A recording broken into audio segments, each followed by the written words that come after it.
I'll be showing you step by step how to remove the cart icon from your Shopify ride theme. So if we head to our currently published ride theme on our Shopify store, in the top right here, we can currently see that the cart icon is enabled. So I'll be showing you step by step how to remove this, and we're going to add some custom CSS, but don't worry, I'm going to walk through everything here with you. So let's start things off from our Shopify dashboard. I'm going to head to the left-hand side here under Online Store.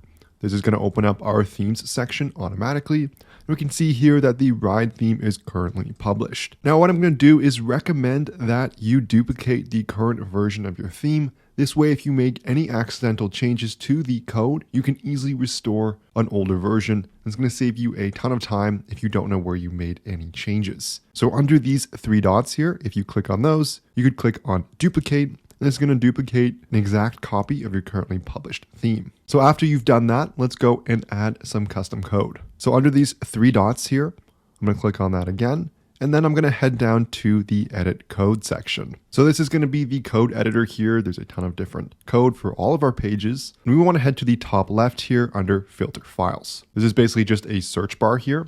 I'm going to search for CSS. And on the left-hand side menu, under base.css, I'm going to add some custom code. So to do so, I'm going to scroll all the way to the bottom here. I'm going to add a few new lines. You may be on a different line here. It doesn't really matter. We just need to add this to our file. So I'll zoom in here so you can see exactly what I'm writing, as I'm not allowed to paste this code in the YouTube description.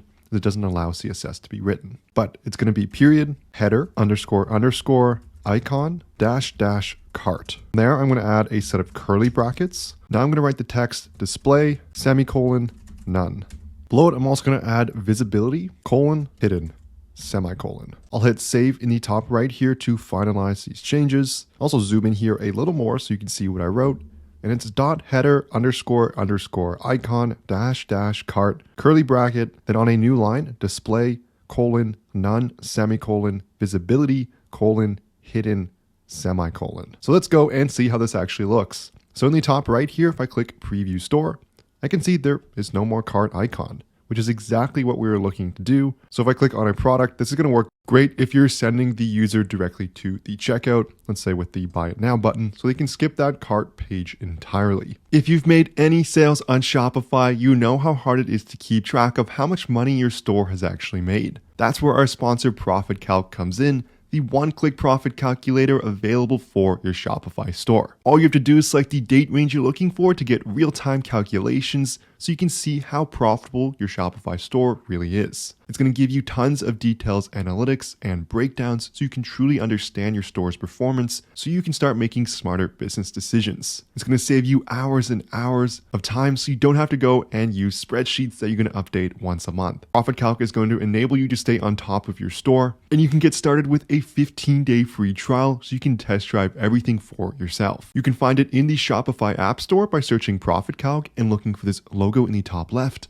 There's also a link in the description below to access that Shopify app listing directly. So make sure you check that out and start truly understanding your store's performance. So this is going to conclude the video here on how to remove the cart icon from your Shopify store ride theme. To do so, we used some custom CSS that was super easy to add by editing the based style sheet for our ride theme. We just went and added just a few lines of CSS at the bottom of that file. If you enjoyed this video, I would love it so much if you smash that like and subscribe button below. If you have any questions, leave a comment, but thank you so much for watching and I'll see you in the next video.